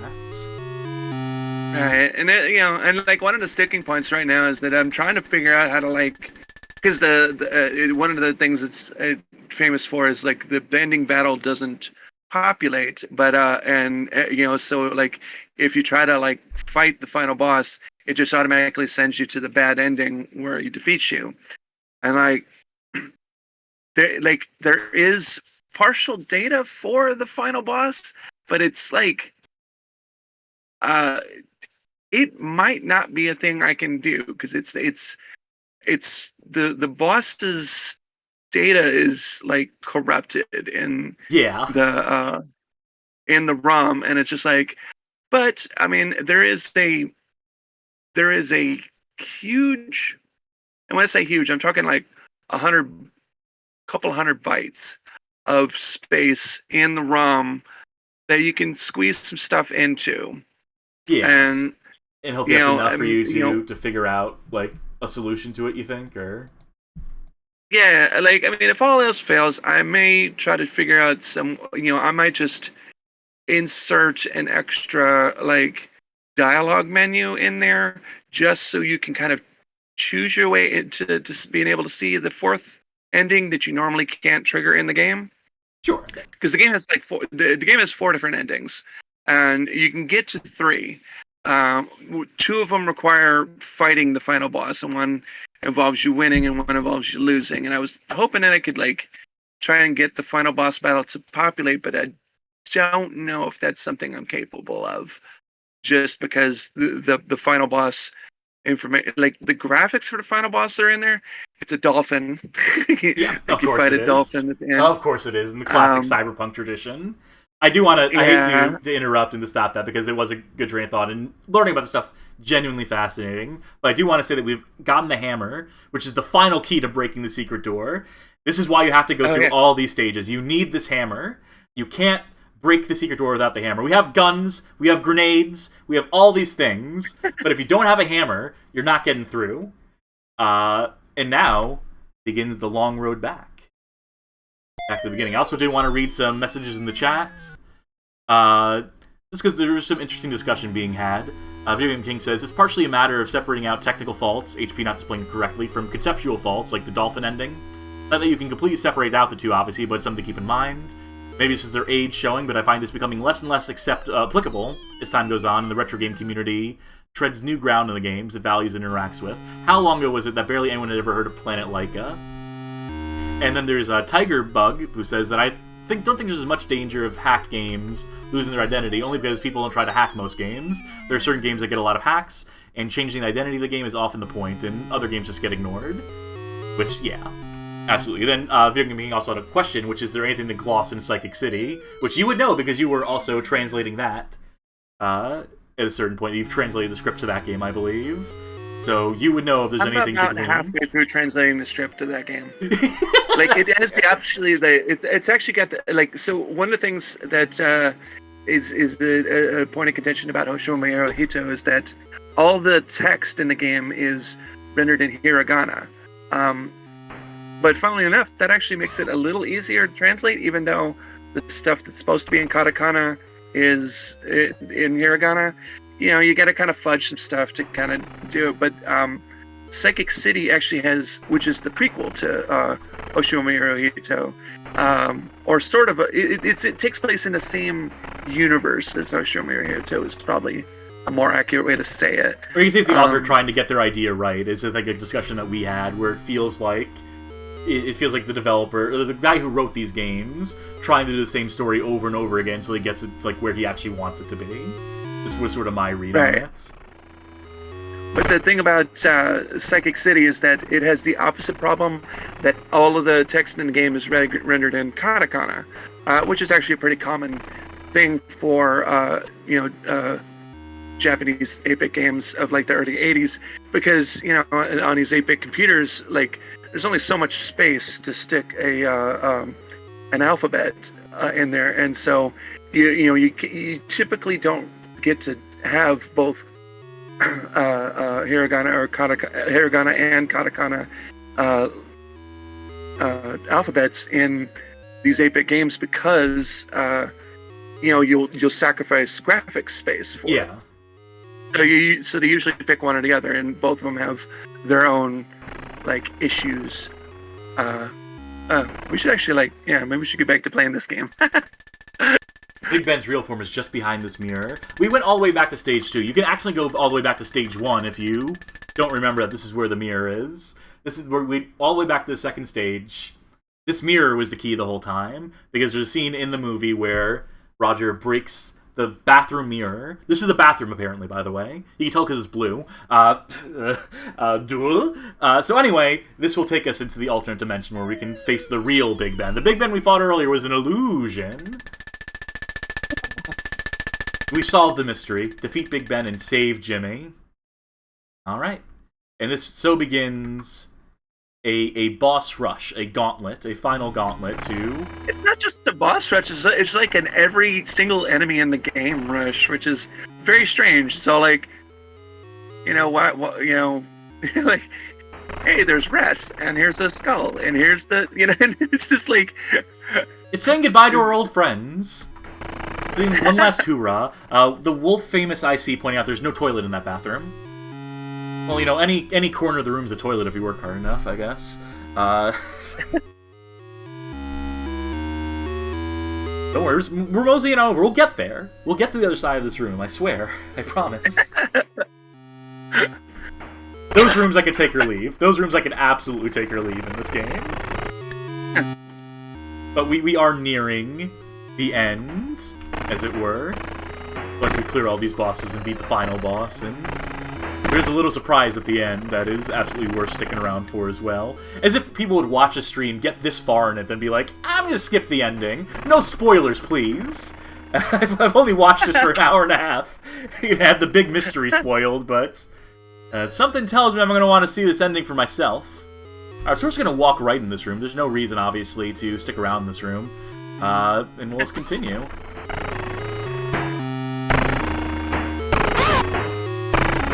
I'm making Rani actually worried right now. By continuing to go in this direction, I think. No. This is my recommended way. I think it's better to go this way first.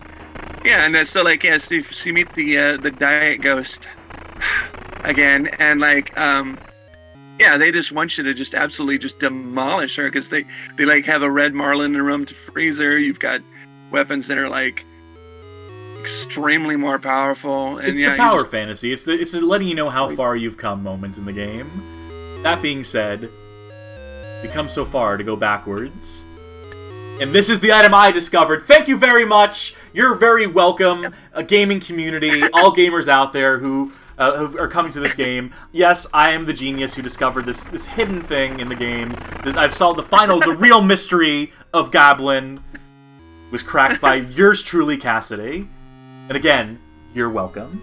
So I was gonna be modest about it. So it's, I realized that if you just go diagonally, I went right for the swordfish. I guess you probably like went right or just like right and up when you played it a few times, because it's an easy one to miss, but it's also a one that I immediately locked onto, I guess, is the only thing. So it's definitely helpful to have it, to say the least, especially for this boss, which we all know went super well for us before. Yeah, you don't have a new weapon for this one, so it's exactly as hard as it was before, because you're using the same weapon. At least we have the armor on now. We have the cross that makes it at least like endurable.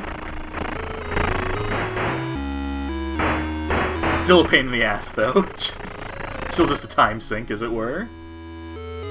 We got the 100-face ghost over here, being a huge pain in the ass. And this has got to be flamethrower.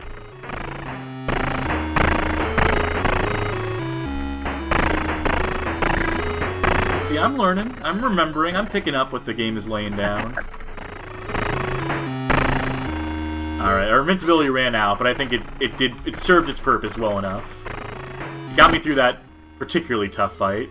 This one is not as tough, for me at least. Yeah, it's still like not as tough as it was the first time you faced him, because like, you know, you're taking half damage now. So still such a pain in the ass. I hate this boss. I'm so surprised that you, who wrote the literal book on this game, if there is such a thing. It's like, I remember when I first started getting into the Dark Souls games, I was with a roommate who was also into the Dark Souls, who got me into it, really. And they would run into bosses that they struggled with, and I'd hear them shouting from the other room. Sorry to dog on your roommate, but trust me, I'm gonna get myself in a second here, too. But I hear them, like, shouting, like super frustrated with the game.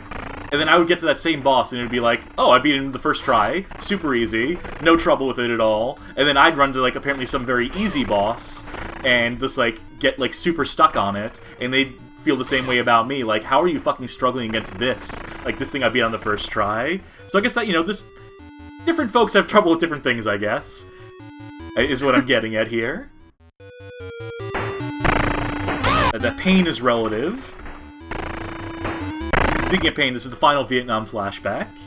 This is the final section of this, because they're revisiting everything for this last level. So you gotta get one more of these in, to be sure. Do I need to hit this with grenades? No, like it's you know. Okay, we're good. It is taking damage. It's fine. Not showing. You know, this wasn't showing us. In that case. That being said, I believe it is time.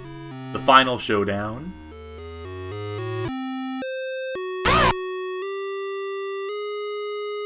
Wish me luck.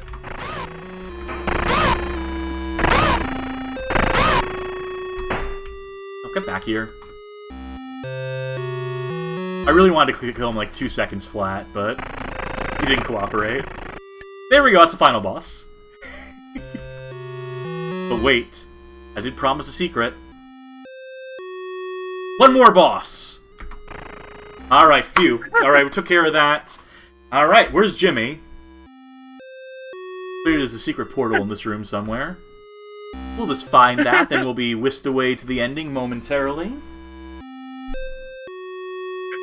Alright, maybe you have to attack in these corners. You know, as you do in certain previous rooms. Alright, maybe it's another thing where, earlier, they said, you know, in earlier rooms, clearly, like, you know, maybe we already found Jimmy, we just didn't notice it. Oh no, we can't leave this room. No, we are stuck here.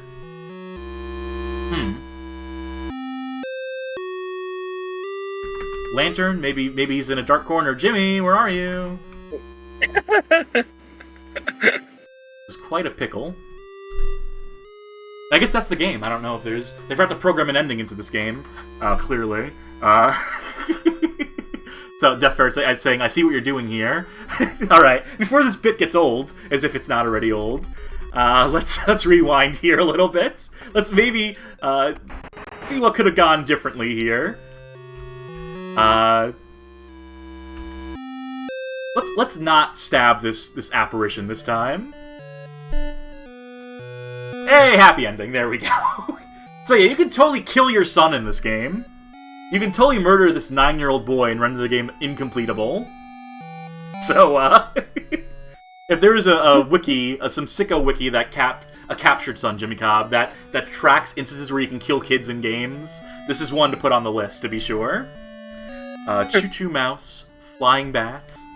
They're going through, this is like the Doom roster, where it's like, here's the names of all the enemies that you've slaughtered over the course of the game. Big spider. It would probably be good to show them on screen at this point in time. But, you know, we're watching the dad and son celebrate. And I feel like that's a happy ending. It is happy an ending as any. Axe Brownie. Scissors Brownie. A past ghost. I'm really tickled by these names. It is a marlin. It was a marlin after all. I kept calling it a swordfish, even though you knew better. Video Game King saying the name of that wiki would probably be "Does the child die?" for tracking. Carry kids. I guess that's more kids you kill in this game. The carry kids. They say they're kids right there. 100-face feces.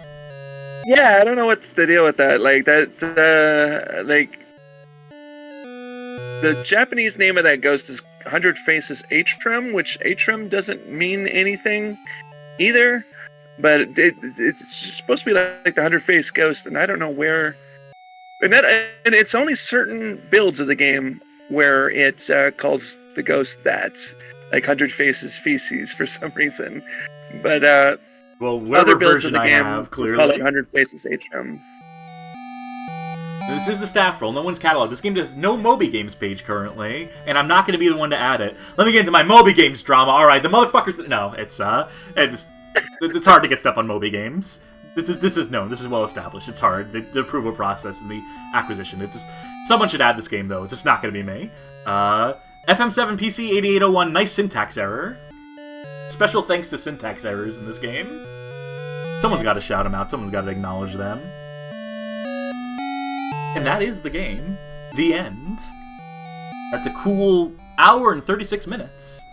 But again, someone who is obviously not familiar with the game, who doesn't have the benefit of maps, someone back in 1987, especially who doesn't have the benefit of rewinding, that would probably get you like a solid 8 hours, maybe, of retries and beating your head against it and solving the mystery, as it were. I think fair to say, somewhere in that ballpark. It's pretty rough. You only get one life, and there's no continues, there's no passwords, there's no nothing.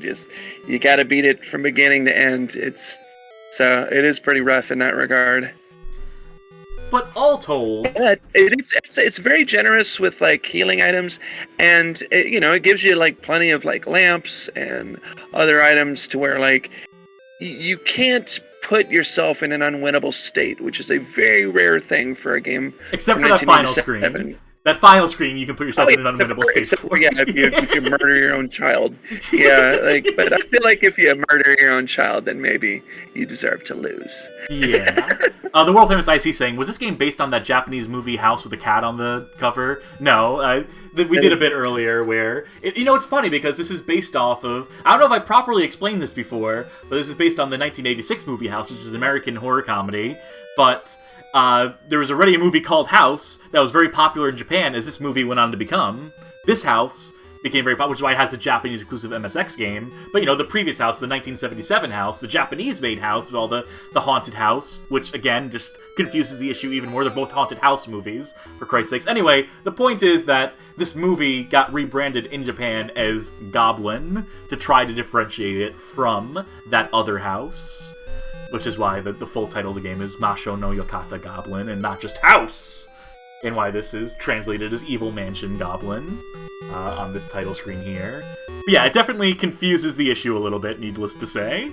It's definitely an easy mistake to make, so no shade to anyone who would confuse those movies for one another, just based on a very surface-level description, and wonder where this game really comes from in that case. But that being said... Yeah, the whole series is called Goblin in Japan, because there's 4 movies. There's one that was straight up not even Goblin. One of them not even related to the House. It was a movie that got rebranded as House at the last second. That's the one that has Bishop from Aliens in it. Whatever that actor's name is, I forget. But he plays a cop. Oh, that's in that House movie. 3, isn't it? Yeah, that's House 3. And there's a scene where they chop off a little girl's head and toss it into his hands, which is can't get away from child murder in this. Yeah, there's a series of Thought Slime scaredy cat videos about the House movies. If you ever want to folks aren't familiar with the film and just want a quick recap of them that is kind of funny. Thought Slime's Scaredy Cats channel has all 4 movies set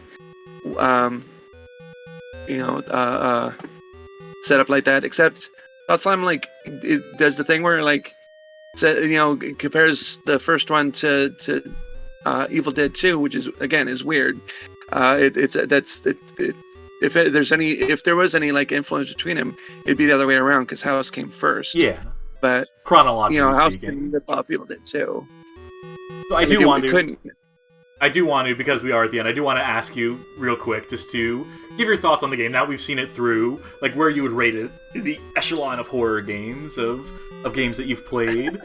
Top 10? Top 5?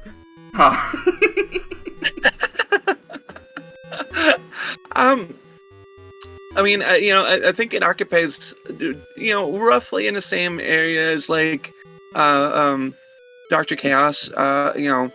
I think I agree with you that I like this a little better than Dr. Chaos, because it's Dr. Chaos can be kind of impenetrable in a way that this game isn't. Yes.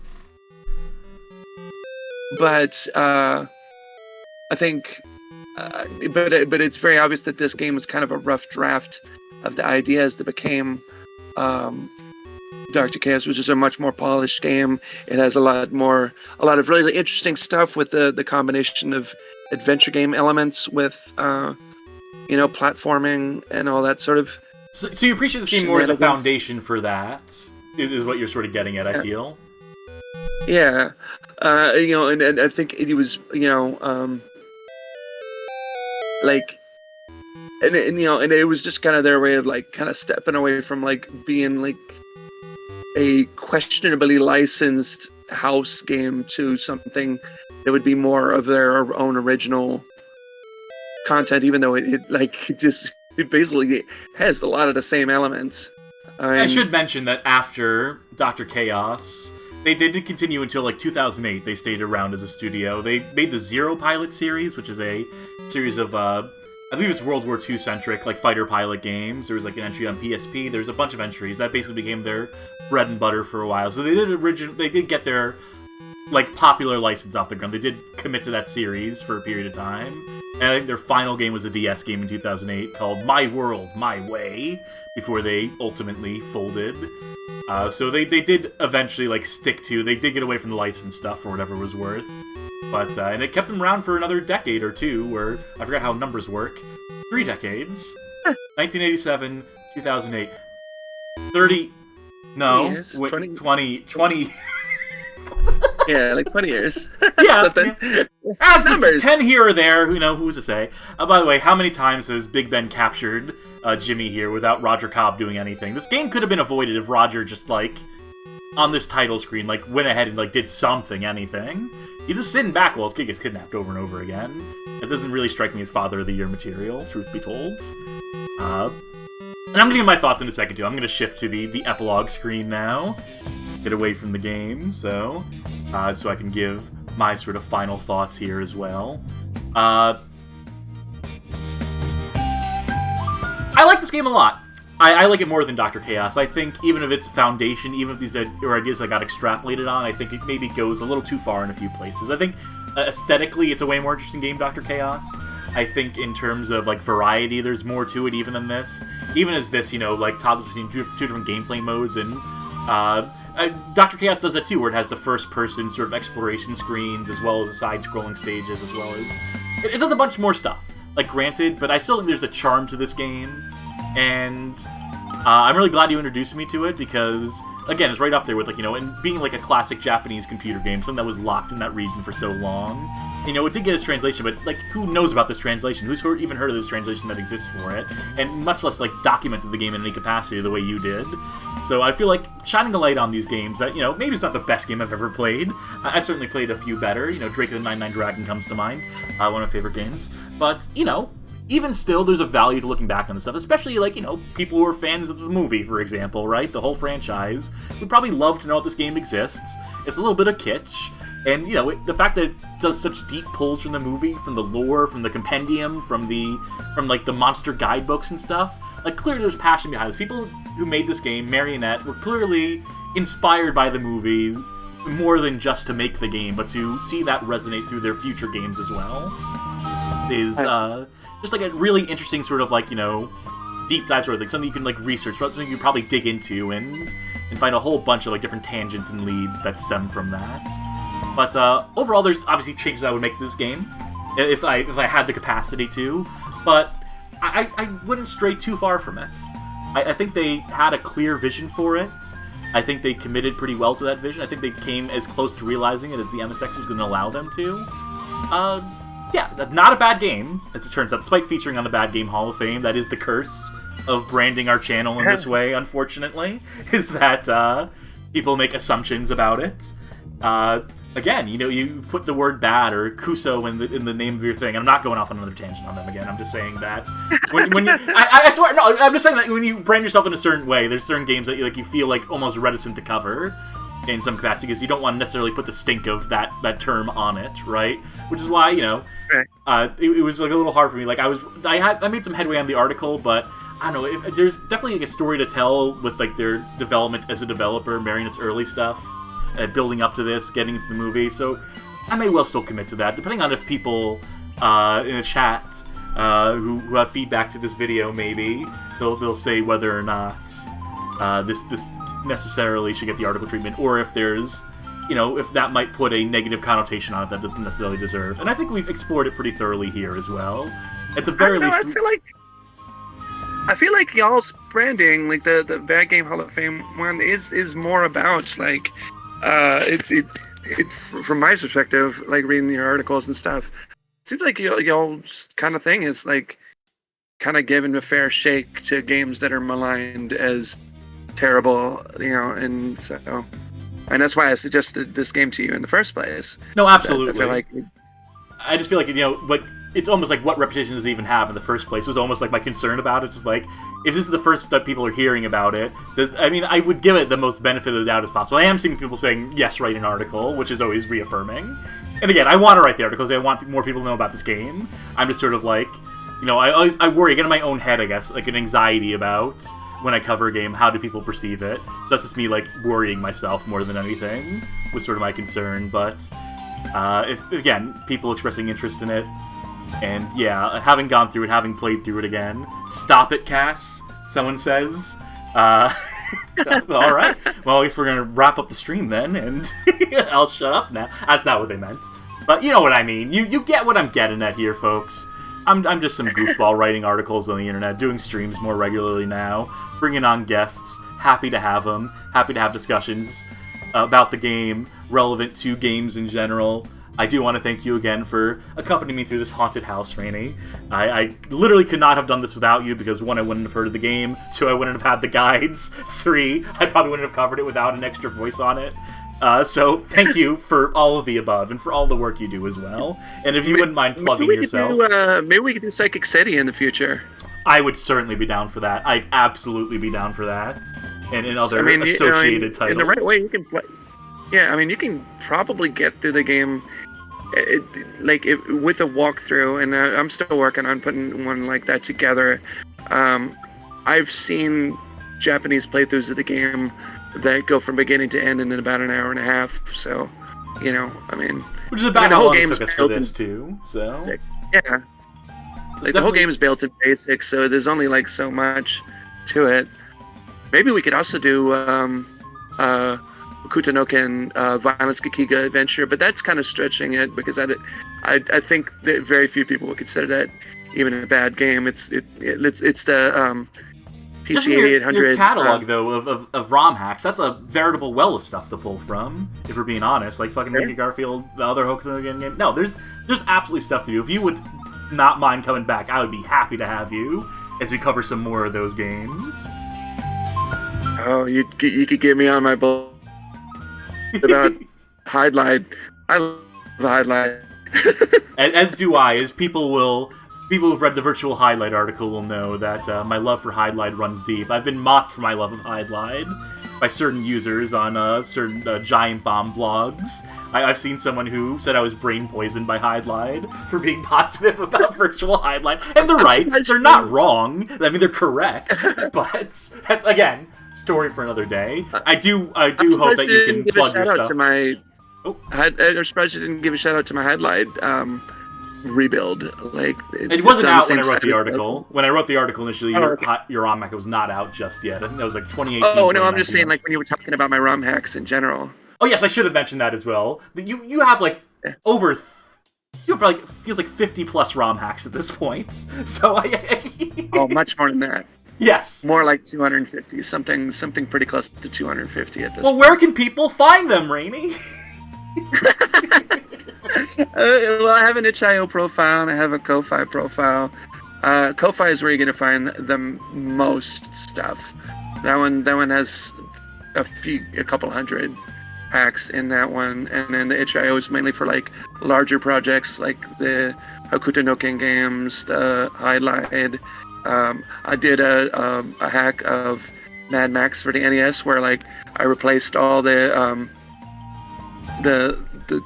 movie scans with better movie scans. It's still a terrible game, but it looks a whole lot better. And you know, I mean, just all that kind of stuff. That's all on my itch.io, and then yeah. I will link those in the description of the YouTube video. I should have those handy. In fact, please plug your Twitter as well, because I know you have a for whatever it's worth, for however long Twitter is around, if you don't mind. You can find any word for comfort. Oh no, your internet is dropping out at the worst time. Number 4T. Your internet has started dropping out just as you were plugging it. Extremely cool. Well, no, it's destroyed, the number 4, COM, the number 4, T. Destroyed for comfort. And that's my Twitter, that's my Blue Sky, that's my itch.io, that's my, I think my Ko-Fi is under that name too. I did link the Ko-Fi, I'm linking the itch.io, I'm putting everything in the chat so that it is preserved for posterity. Or posterity even here. Posterity, yeah. For austerity. There we are. There's a few links there for everyone involved. And again, thank you for joining. We're going to wrap this up. Thank you to those of you who watched. Thank you who stuck around from the Retro Pals who brought us some viewers nice and early. It's much appreciated. And yeah, I'll be back again with something new or old.